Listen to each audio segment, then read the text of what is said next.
नमस्कार, मैं हूं आभास और आप देख रहे हैं देशबंधु डिजिटल का एमपी न्यूज़ बुलेटिन। रक्षाबंधन पर्व की आप सभी को हार्दिक शुभकामनाएं। चलिए आइए देखते हैं आज की मुख्य खबरें। मध्य प्रदेश के 12वीं परीक्षा के मेधावी विद्यार्थियों के लिए माध्यमिक शिक्षा मंडल द्वारा लैपटॉप खरीदने के लिए 1 सितंबर 2026 को 25,000 की प्रोत्साहन राशि वितरित की जाएगी। प्रतिभावान विद्यार्थी प्रोत्साहन योजना यानी मेधावी छात्र योजना के तहत राज्य सरकार विद्यार्थियों को लैपटॉप खरीदने के लिए 25,000 की सहायता राशि 1 सितंबर को डीबीटी यानी डायरेक्ट बेनिफिट ट्रांसफर के माध्यम से सीधे छात्रों के बैंक खातों में ट्रांसफर करेगी।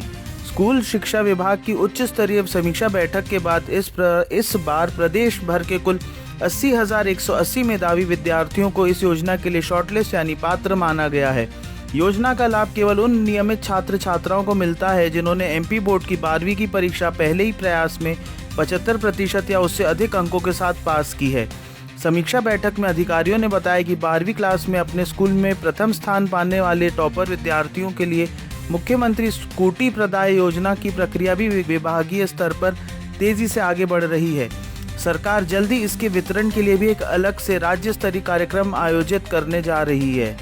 प्रदेश हाईकोर्ट की मुख्य पीठ ने राज्य के शिक्षकों के पक्ष में एक ऐतिहासिक और बड़ा फैसला सुनाया है।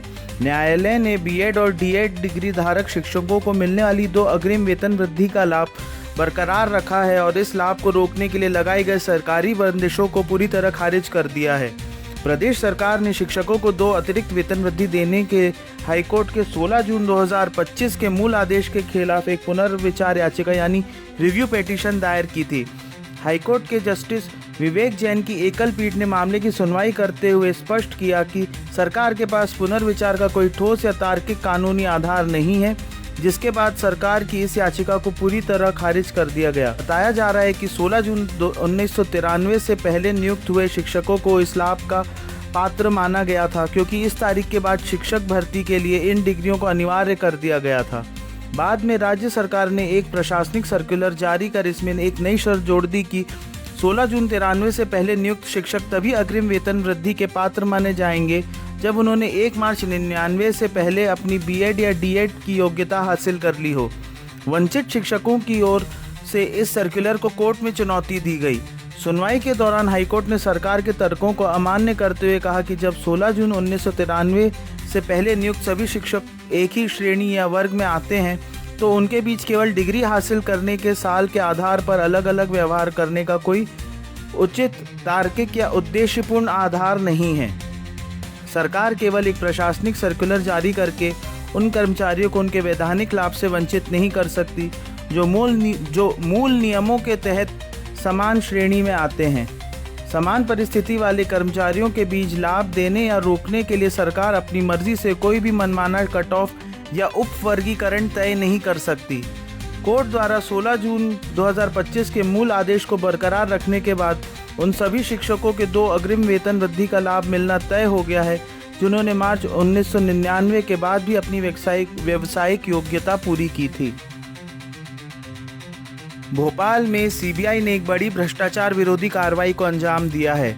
सीबीआई ने भारत संचार निगम लिमिटेड की 2 क्लास 1 प्रथम श्रेणी के वरिष्ठ अधिकारियों को रिश्वत लेते हुए रंगे हाथों गिरफ्तार किया है। दोनों अधिकारी बीएसएनएल के भोपाल कार्यालय में उच्च पदों पर पदस्थ हैं, जिनके नाम है अवनीश कुमार शुक्ला जो कि चीफ इंजीनियर इलेक्ट्रिकल हैं और वीबी चक्रपाणी जो सुपरिंटेंडेंट इंजीनियर इलेक्ट्रिकल हैं। मामला कुछ इस प्रकार है कि जबलपुर की एक निजी फर्म ने बीएसएनएल के लिए ऑपरेशन एंड कॉम्प्रिहेंसिव मेंटेनेंस और विद्युत स्थापना यानी इलेक्ट्रिकल इंस्टॉलेशन से जुड़े कुल 14 अलग अलग साइट्स पर काम किया था। काम पूरा होने के बाद कंपनी के 14 बिल के भुगतान के लिए लंबित पड़े थे। इन बिलों को पास और प्रोसेस को आगे बढ़ाने के एवज में दोनों अधिकारियों ने 2-2 लाख रुपए यानी कुल 4 लाख रुपए की रिश्वत मांगी थी। जो ठेकेदार फर्म संचालक थी उसने इनकी लिखित शिकायत सीधे सीबीआई की एंटी करप्शन ब्रांच में की और सीबीआई ने शिकायत की प्राथमिक जांच और सत्यापन के बाद त्वरित कार्रवाई करते हुए जाल बिछाया और जैसी शिकायतकर्ता दोनों अधिकारियों को घूसखोरी की पहली किस्त के रूप में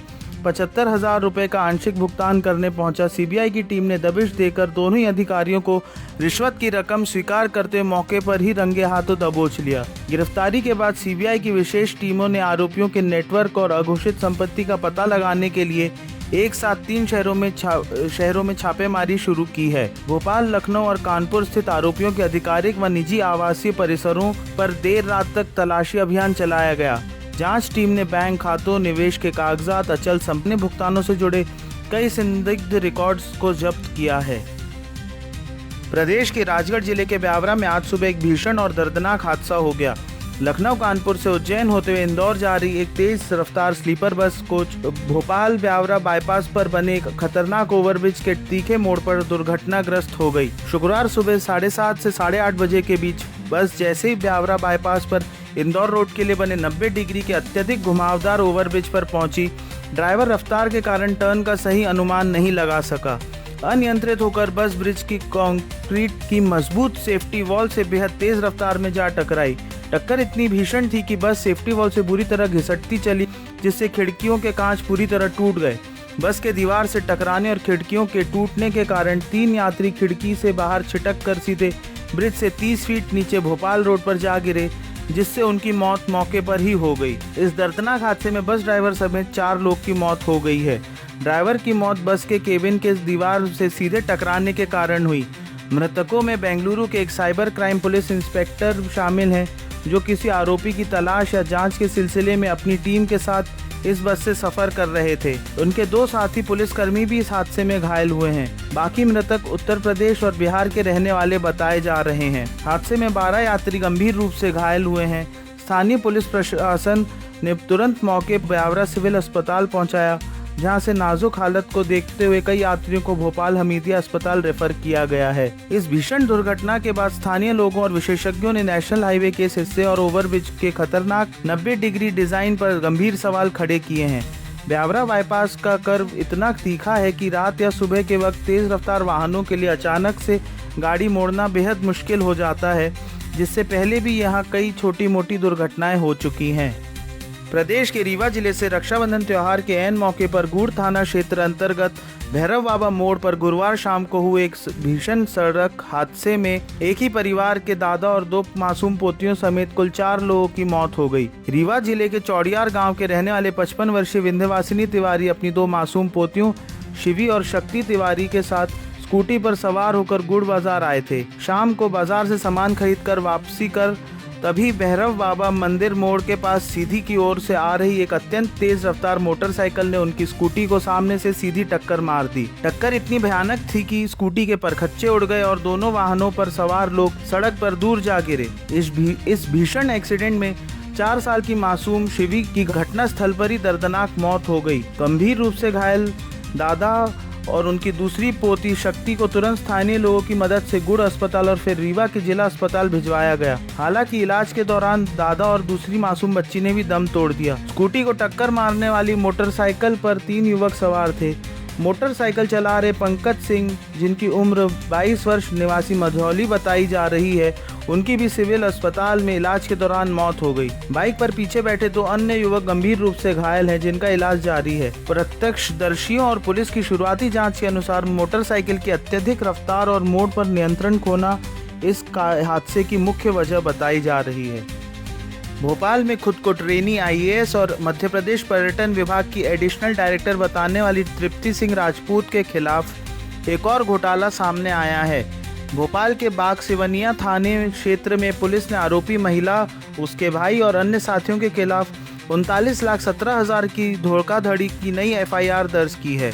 अशोकनगर के चंदेरी में व्यापारी से 9,80,000 ठगने के मामले में 2 दिन पहले ही गिरफ्तार हुई तृप्ति सिंह की रिमांड के दौरान इस नई ठगी का पर्दाफाश हुआ है।